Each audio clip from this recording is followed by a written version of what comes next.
नमस्कार, स्वागत है आपका वॉइस ऑफ एमपी और वॉइस ऑफ इंडिया टीवी के खास कार्यक्रम महारो राजस्थान में, और मैं हूं आपके साथ दिव्यानी शर्मा। चलिए बात करते हैं राजस्थान से जुड़ी कुछ बड़ी खबरों की।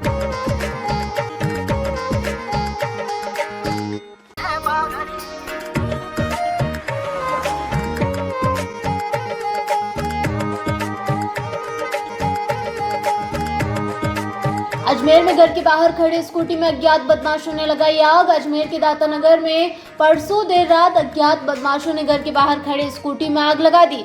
गाड़ी में लगी आग का वीडियो क्षेत्रवासियों ने मोबाइल में कैद कर लिया। क्षेत्रवासियों का आरोप है कि यहां पूर्व में भी गाड़ी जलाने का मामला हुआ है। मामले की शिकायत क्रिश्चियनगंज थाने में दर्ज कराई गई है। पुलिस मामले की जाँच में जुटी है।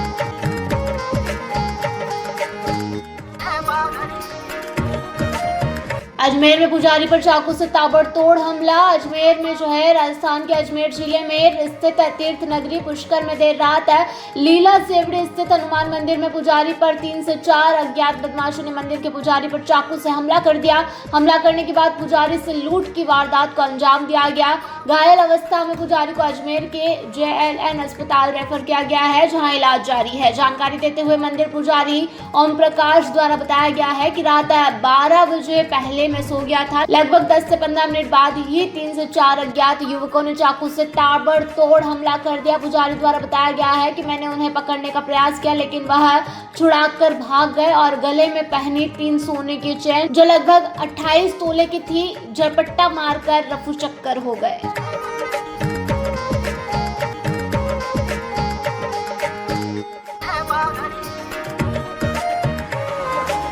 अर्जुन राम मेघवाल का फिर भजन गायक अवतार। बीकानेर में लोकसभा चुनाव के चलते बीजेपी और कांग्रेस दोनों ही पार्टी उनके उम्मीदवार चुनावी मैदान में डट गए हैं। इस बीच बीकानेर लोकसभा सीट से फिर से उम्मीदवार बनाए गए कानून मंत्री अर्जुन राम मेघवाल सुर्खियों में है। एक बार फिर अर्जुन राम मेघवाल का भजन गायक अवतार देखने को मिला। इस दौरान मेघवाल बीकानेर लोकसभा क्षेत्र में चल रही मलुक पीठाधीश्वर राजेंद्र दास महाराज की रामकथा में हिस्सा लेने पहुंचे, जहां उन्होंने मनमोहक भजन गाकर श्रोताओं को भाव विभोर कर दिया। इस दौरान उन्होंने राजेंद्र दास महाराज से जीत के लिए भी आशीर्वाद लिया। बता दें कि अर्जुन राम मेघवाल पहले भी कई कार्यक्रमों में अपने भजनों की प्रस्तुतियां दे चुके हैं।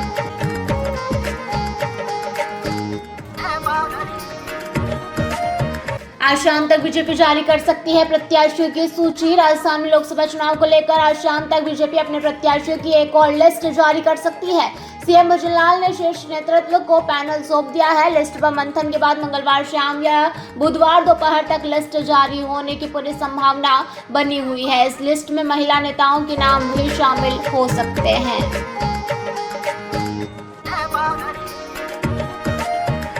नरेश मीणा ने चुनाव लड़ने का ऐलान कर कांग्रेस को डाला टेंशन में। राजस्थान में नामांकन प्रक्रिया के एक दिन पहले कांग्रेस की टेंशन नरेश मीणा ने बढ़ा दी है। नरेश मीणा सचिन पायलट के करीबी नेता है, लेकिन वह कांग्रेस की जगह निर्दलीय चुनाव लड़ने का ऐलान कर चुके हैं। मीणा ने कहा, मैं लगातार कह रहा हूं कि मुझे कांग्रेस में ले लो, लेकिन राजस्थान के नेता सिर्फ टालम टोल कर रहे हैं। अब दौसा में त्रिकोणीय मुकाबला देखने को मिल सकता है।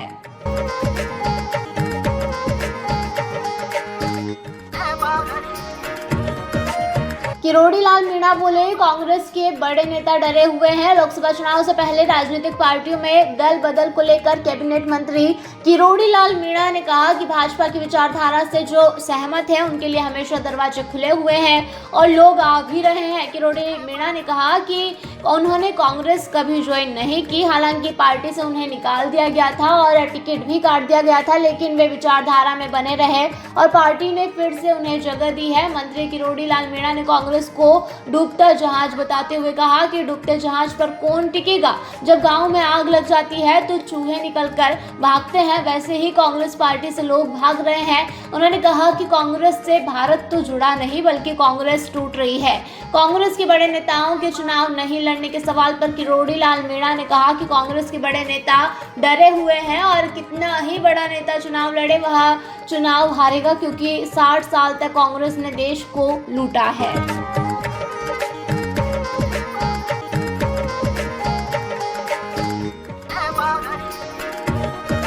सीएम और निर्दलीय विधायक के बीच मुकाबला। राजस्थान लोकसभा चुनाव में बीजेपी कांग्रेस के लिए सिरदर्द बने रविंद्र सिंह भाटी को लेकर बड़ा अपडेट सामने आया है। सोमवार शाम प्रदेश के नए सीएम भजनलाल शर्मा और भाटी के बीच लगभग 1 घंटे तक मुलाकात हुई। ऐसे में सूत्रों का कहना है कि भाटी मान गए हैं और इसका फायदा बीजेपी को लोकसभा चुनाव में दिखेगा। बेटे वैभव को लेकर बीजेपी नेता का करारा प्रहार। राजस्थान के पूर्व मुख्यमंत्री अशोक गहलोत पर बीजेपी के विधायक गर्ग ने जमकर निशाना साधा। जोगेश्वर गर्ग ने कहा कि गहलोत अपने बेटे वैभव को लेकर पहले जोधपुर में फेल हुए, अब जालोर में भी फेल ही होंगे। कांग्रेस की हार का कारण भी बाहरी नेताओं को मैदान में उतारना बताया गया है। मालवीय ने कांग्रेस को फिर दिया तगड़ा झटका। राजस्थान के बांसवाड़ा डूंगरपुर लोकसभा सीट पर सियासी गर्मियां बढ़ रही है। महेंद्रजीत सिंह मालवीय के बाद कई दिग्गज नेताओं ने बीजेपी का दामन थाम लिया है। हाल ही में कांग्रेस को एक बड़ा झटका लगा है। बांसवाड़ा नगर परिषद सभापति जिनेंद्र त्रिवेदी और पीसीसी सदस्य जिला प्रवक्ता मनीष देव जोशी ने कांग्रेस पार्टी से अपना इस्तीफा दे दिया है।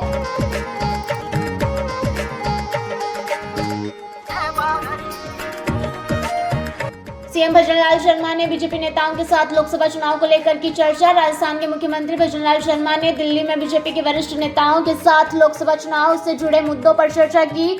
भाजपा ने राजस्थान में लोकसभा चुनाव के लिए 15 उम्मीदवारों की घोषणा कर दी है, लेकिन प्रदेश की 10 सीटों के लिए नामों की घोषणा अभी बाकी है। पार्टी नेताओं ने कहा कि दिल्ली में अन्य मुद्दों के अलावा संभावित उम्मीदवारों पर भी चर्चा होगी। सीएमओ द्वारा जारी कार्यक्रम के अनुसार 19 मार्च को सीएम शर्मा सुबह 8:30 बजे दिल्ली से जोधपुर के लिए रवाना होंगे। सीएम शर्मा सुबह 10:10 पर जोधपुर के क्लस्टर कार्यकर्ताओं की बैठक कर लेंगे। वह जोधपुर, पाली, बाड़मेर, जालोर, सिरोही लोकसभा क्षेत्रों की कोर कमेटी के साथ बैठक करेंगे। इसके बाद वह जोधपुर से प्रस्थान कर उदयपुर पहुंचेंगे, जहां दोपहर 3 बजे कोर कमेटी की बैठक में भाग लेंगे और मंगलवार शाम को जयपुर पहुंचेंगे।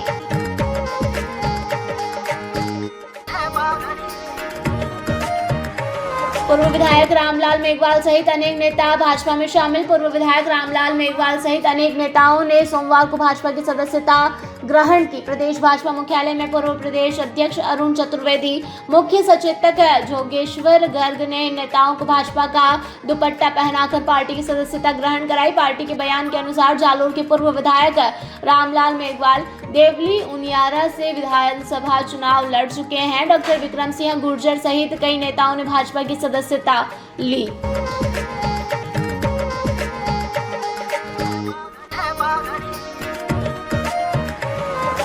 मार्च महीने में 115 करोड़ रुपए से ज्यादा मूल्य की अवैध शराब और केश जब्त। विभिन्न जांच एजेंसियों ने राजस्थान में इस महीने अब तक 115 करोड़ रुपए से अधिक के मादक पदार्थ, शराब, सोना एवं नकदी आदि पकड़ी है। अधिकारियों ने सोमवार को यह जानकारी दी। इसके अनुसार एजेंसियों ने आदर्श आचार संहिता लागू होने के बाद राज्य में रिकॉर्ड 17 करोड़ रुपए से ज्यादा मूल्य के मादक पदार्थ, शराब, कीमती धातुएं एवं नकदी पकड़ी है। मुख्य निर्वाचन अधिकारी प्रवीण गुप्ता द्वारा बताया गया है कि राज्य में पुलिस, आबकारी, नारकोटिक्स विभाग एवं आयकर विभाग की ओर से जारी रिपोर्ट में यह जानकारी दी गई है।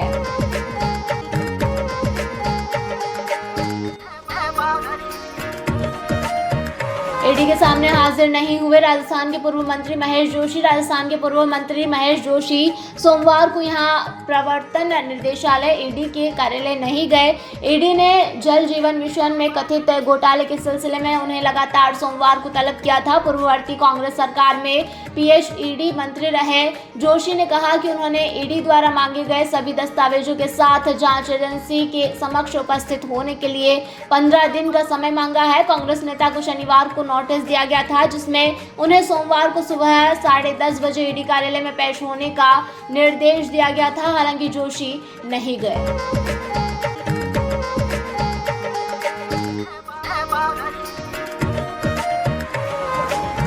डिग जिले में 3 ब्रज होली महोत्सव का आगाज। डिग जिले में मंगलवार से 3 दिवसीय ब्रज होली महोत्सव का आगाज होगा। इस दौरान कई प्रतियोगिताएं आयोजित की जाएगी। मेला मैदान में विभिन्न खेलकूद प्रतियोगिताएं रखी गई है। डिग महल में मेहंदी, रंगोली और मूछ प्रतियोगिता के आयोजन होंगे। शाम को रंगीन फव्वारों का संचालन होगा। ब्रज और राजस्थानी कलाकारों की ओर से लोक नृत्य की प्रस्तुतियां दी जाएगी। इसी दिन मुंबई के कलाकारों की ओर से मेगा कल्चर इवनिंग कार्यक्रम में गायन की प्रस्तुति दी जाएगी। गुलाल होली, कुंज गुलाल होली, दूध दही और लड्डू होली के साथ ही लठमार होली खेली जाएगी और कस्बे में शोभा यात्रा निकालकर ब्रज की छटा बिखेरी जाएगी। इस बीच ब्रज क्षेत्र भरतपुर में फागोत्सव की धूम मची हुई है।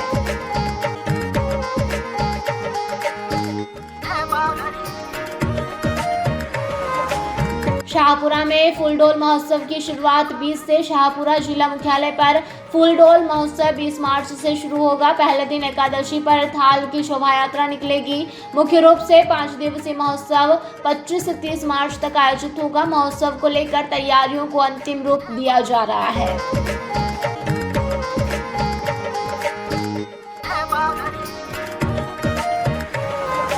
नाबालिग छात्रा का अपहरण कर पिता के मोबाइल पर फोटो भेजा, मांगी 30 लाख की फिरौती। कोटा शहर के कोचिंग सेंटर में नीट की तैयारी कर रही एक छात्रा का कुछ बदमाशों ने अपहरण कर उसके साथ मारपीट की। बाद में छात्रा के पिता को फोन पर फोटो भेजकर 30 लाख रुपए की फिरौती मांगी। केंद्रीय ऑल इंडिया उलेमा बोर्ड ने पीएम की प्रशंसा करते हुए उन्हें पत्र लिखा। आने वाले लोकसभा चुनावों में भाईचारे को नुकसान पहुंचाने वालों को टिकट नहीं देने के प्रधानमंत्री के फैसले का स्वागत करते हुए केंद्रीय ऑल इंडिया उलेमा बोर्ड ने प्रधानमंत्री के नाम एक पत्र लिखकर उन्हें धन्यवाद प्रेषित किया है।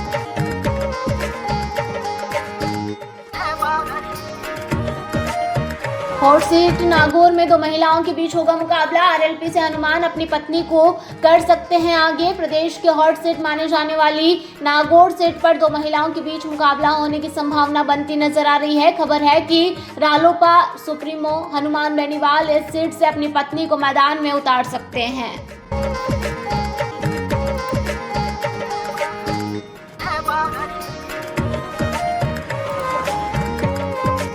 धातु निर्मित मूर्तियों के लिए देश विदेश के आर्टिस्ट कर रहे हैं मॉडल तैयार। म्यूजियम बनेगा। जयपुर की शिल्पांजलि आर्ट फाउंडेशन जल्द ही विभिन्न प्रकार की धातुओं से निर्मित मूर्तियों को जनता के समक्ष प्रदर्शित करने के लिए एक आर्ट गैलरी बनाने वाली है।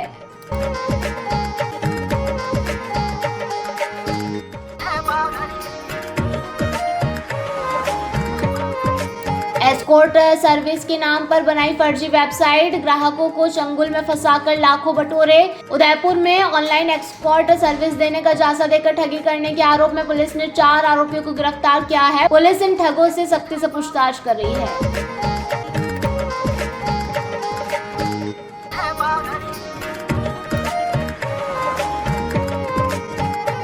बारह सीटों पर होगा पहले चरण का मतदान। नामांकन की तिथि 27 मार्च तक। लोकसभा चुनावों के पहले चरण में प्रदेश के 12 लोकसभा सीटों पर मतदान होगा, जिसकी अधिसूचना 20 मार्च को जारी कर दी जाएगी और 27 मार्च तक प्रत्याशी इनके लिए अपने नामांकन दाखिल कर सकेंगे।